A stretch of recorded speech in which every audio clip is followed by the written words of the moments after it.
Всем привет! Вы на канале Даша Техник, и в этом видео я хочу вам показать бронеавтомобили, а точнее новейшие бронеавтомобили, представленные на форуме Армия 2024, и этим машинам аналогов нет.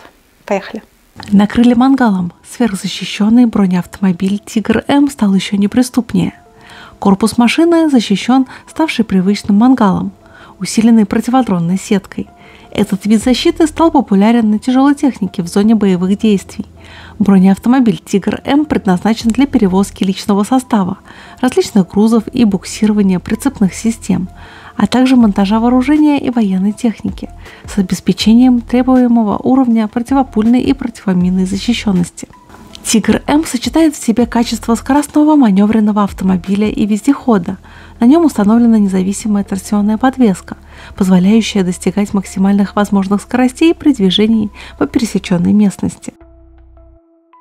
На итальянских лыжах представлен МТ-РБТ на шасси бронеавтомобиля Ивеко. МТ-РБТ представляет собой специализированное транспортное средство, предназначенное для оказания технической помощи эвакуационным группам при подготовке неисправных или поврежденных образцов бронетанковой техники к буксировке. Эта машина обладает высокой баллистической защитой уровня 6А, что обеспечивает защиту от всех видов стрелкового оружия и осколков снарядов. Противоминная защита соответствует классу 2 по требованию стандарт, что обеспечивает защиту от взрывов до 6 кг взрывчатого вещества. Модификация оборудована системой радиоэлектронной борьбы под названием «Волнорез», что позволяет эффективно противодействовать внешним электронным воздействиям. Ну а больше моих фото и видео вне моделизма вы можете найти на моей страничке на Boosty. Там вы также сможете поддержать мою деятельность и попасть в титры к видео. Ссылочка на Boosty есть в описании к видео, так что тоже рекомендую подписаться еще и на мой Telegram. Там оперативно выходит информация о моих новых видео на канале Dasha Models и Даша Техник. Ссылочка на Telegram есть тоже в описании. В современном бою боевая техника должна быть мобильной, иметь вооружение, отвечающее требованиям и боевым возможностям ВДВ выполнения их боевых и специальных задач в мирное и военное время в различных климатических условиях. И на данный момент этим характеристикам отвечает ЗАСНД Тайфун ВДВ индекс К4386. Это защищенный автомобиль специального назначения, оснащенный дистанционно управляемым боевым модулем, комплексом средств связи и автоматизированного управления. Десантируемый, разрабатывается кооперацией более чем из 120 отечественных предприятий, среди которых и Уральский автомобильный завод, и КАМАЗ, и Ярославский моторный завод, а также НИИ Стали и даже Федеральный ядерный центр. Тайфун ВДВ способен быть доставлен к театру боевых действий различным способом, включая и десантирование парашютным способом с различных высот, что на данный момент актуально для парашютно-десантных штурмовых подразделений. И это новый российский бронеавтомобиль ЗАСПН «Титан». Машина выполнена в конфигурации пикапа и отличается повышенной противоминной и баллистической защитой. «Титан» разработан корпорацией РЭМ-Дизель и относится к автомобилям класса МРАП.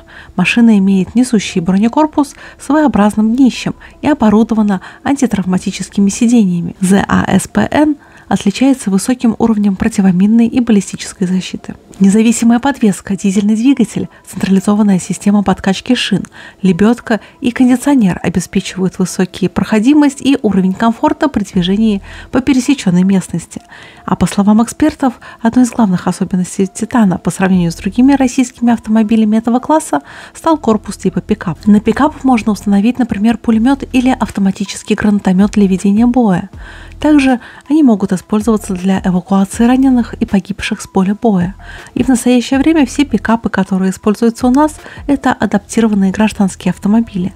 А такая военная бронемашина в войсках нужна, и опыт СВО это доказывает. Конструкция АМН 590951 стандартна для современной колесной бронемашины с двигателем спереди, экипажем посередине и десантным отделением сзади. Полная масса снаряженной машины не превышает 14,5 тонн. При этом максимальная полезная нагрузка 1,5 тонны. А это АМН 590951, и он был разработан и спроектирован на основе опыта, полученного российскими военными, дислоцированными в Сирии. Бронеавтомобиль произведен российской компанией ВПК. Особые усилия были предприняты для защиты автомобиля с помощью дополнительной брони, установленной спереди и сверху. Автомобиль также защищен, чтобы выдерживать взрыв устройства мощностью в 6 кг тротила под днищем автомобиля и колесами. А это новая российская машина технической разведки МТРК. Минобороны представила новинку, созданную на базе шасси бронеавтомобиля Тайфуна ВДВ или КАМАЗ-4386 и оснащенную передовым оборудованием навигации, радиационной и химической разведки, ночного видения, системой кругового видеонаблюдения и беспилотным летательным аппаратом. Основное назначение МТРК – это использование в технических подразделениях на поле боя. Специалисты смогут приближаться к подбитой или вышедшей по техническим причинам из строя технике, оценивать ее состояние и оказывать техническую помощь. А это «Буран» – российский многоцелевой легкобронированный бронеавтомобиль, разработанный предприятием РИДа. И в отличие от принятого на российское вооружение одноклассника бронеавтомобиля «Тигр», бронеавтомобиль «Буран» имеет не несущий кузов, а он построен на рамном шасси полноприводного грузовика ГАЗ-33088 «Садко». И при этом в габаритах автомобили похожи. «Буран» немножко длиннее и шире «Тигра». Но так как «Тигр» проектировался непосредственно под современные боевые задачи, а «Буран» сконструировали на базе грузовика «Садко» и его предшественника ГАЗ-66, то, соответственно, автомобиль и уступает своему конкуренту как в длине колесной базы, так и в дорожном просвете. Кроме того, он уступает и по мощности, и по весу, и по максимальной скорости. Здесь установлен дизельный двигатель ЕМЗ. Коробка пока что только механическая, и конструкторам еще придется сюда внедрить автомат. Но и не так все гладко с подвеской. Грузовая и рессорная против независимой на все колеса у «Тигра». И с другой стороны, производитель и не пытается бороться за рынок со своим заводским аналогом, а он пытается выйти с продуктом в другие страны, ориентируясь на экспорт. Класс защищенности производителем заявлен на уровне 6А по ГОСТу, что выше, чем у того же «Тигра». Также бронеавтомобиль выдерживает подрывы до 600 грамм тротила и попадание из винтовки СВД с калибром в 7,62 мм. Рама усилена и установлено 2 топливных бака по 95 литров. Глубина преодолеваемого брода заявлена в 1 метр 20 сантиметров. Но главная особенность и преимущество данного бронеавтомобиля – это его модульная конструкция. Благодаря раме грузового «Садко» удалось сделать универсальную конструкцию. Одно и то же шасси может быть и грузовым автомобилем для доставки боеприпасов, и санитарным автомобилем для вывоза раненых, и в качестве десантного пассажирского или же грузопассажирского автомобиля для доставки личного состава. А это «Тигр» в комплектации «Рейд». Автомобиль был разработан с целью удовлетворения требований заказчика в части установки дополнительных систем и оборудования, повышающих потребительские свойства. У автомобиля пятидверный корпус с оригинальным размещением сидений для пассажиров, чтобы можно было быстрее покинуть салон «Тигра» и приступить к выполнению необходимых задач. Также машина получила комплект бронещитков вокруг каждого люка, дополнительную бойницу в лобовом стекле, комплект решеток на все окна. Кроме того, у этого «Тигра» есть и система видеонаблюдения с записью на жесткий диск, фароискатель и инфракрасный прожектор. «Тигр» в комплектации «Рейд» имеет еще и съемный багажник. На крыше автомобиля находятся 2 канистры из нержавеющей стали для питьевой воды, инструментальный ящик, подножки и поручни вдоль бортов. А перед вами броневик «Спартак», который хорошо зарекомендовал себя в зоне СВО. Наряду с другими легкими образцами российской колесной боевой техники в зоне проведения специальной военной операции применяются и двухосные полноприводные бронеавтомобили «Спартак». Усиленная броня выдерживает попадание пуль, стрелкового оружия и в том числе выпущенных из крупнокалиберных пулеметов. Также предприняты меры по значительному повышению защиты от мин и фугасов. А в апреле в зоне СВО заметили «Спартак» с необычной защитой от дронов «Камикадзе». Машина получила каркас с решетчатыми экранами, которые прикрыли крышу, борта, переднюю и заднюю части автомобиля. Также дополнительную защиту получили и колесные арки.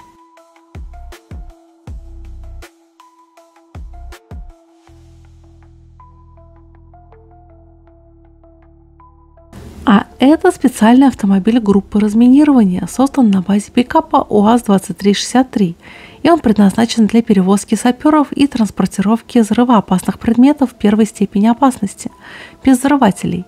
Автомобиль имеет бронированный кузов-капсулу, усиленное шасси и специальную резину. В состав специального оборудования автомобиля входит контейнер для перевозки средств подрыва, стеллаж для укладки и транспортировки взрывоопасных предметов, металлические ящики спецоборудования и также многое другое. Автомобиль укомплектован миноискателем, шансовым инструментом, лентами ограждения, лестницей, лебедкой, носилками для перевозки взрывоопасных предметов и аптечками. В состав экипажа входит 4 человека, среди которых командир группы, водитель и 2 сапера. А это Федерал М6М. Это однообъемный бронированный автомобиль со сводной архитектурой для адаптации под конкретные задачи использования в различных подразделениях. Броневая баллистическая противоминная защита построена по модульной схеме с возможностью локального изменения уровня защиты.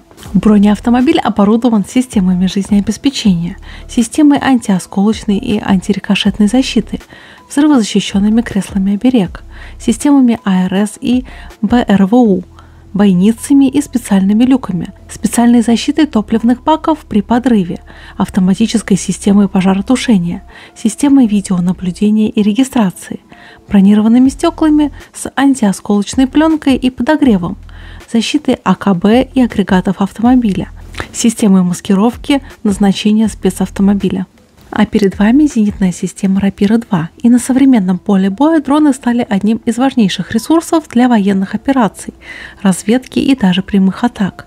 Несмотря на то, что обычно они представляют собой небольшие устройства, они могут иметь катастрофические последствия.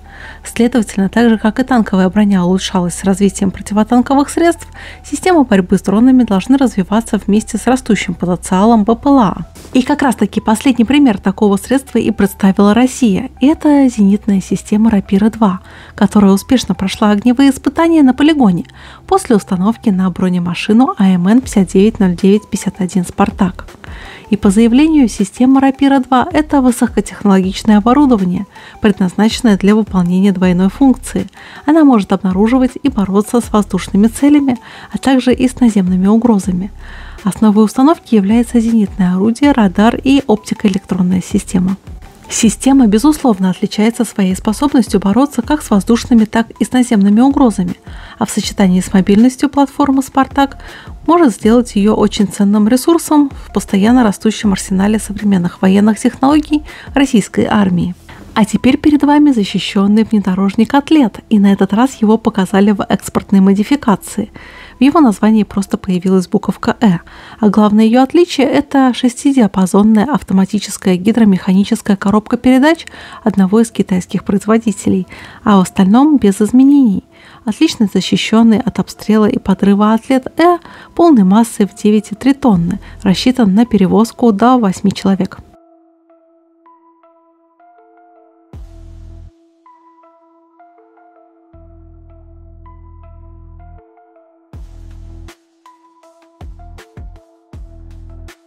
А это уже перспективный внедорожник «Комбат», и машину разработали на Арзамасском машиностроительном заводе. Автомобиль, базирующийся на шасси полноприводного Соболя НН, планируется выпускать как в армейском, так и в гражданском вариантах. Кузов у внедорожника полностью оригинальный, а в салоне 5 мест и передняя панель от того же Соболя. «Комбат» имеет переднюю независимую подвеску и задний мост на рессорах, привод, подключаемый полной с понижающей передачей и блокировкой заднего дифференциала. Заявленный дорожный просвет составляет впечатляющие 27 см. Скорого появления в продаже этого внедорожника ждать не стоит. Если все пойдет по плану, то серийное производство «Комбата» может начаться в 2028 году. И вот такой обзор современных бронеавтомобилей, разработанных в России, у меня получился. Если вам понравилось видео, то поддержать мою деятельность вы можете через сервис Boosty. Ссылочка будет в описании. И не забывайте подписываться на меня на любой удобной для вас платформе, будь то это Дзен, Рутюб, ВК и, конечно же, YouTube. Так что увидимся в новом видео. До новых встреч. Пока-пока.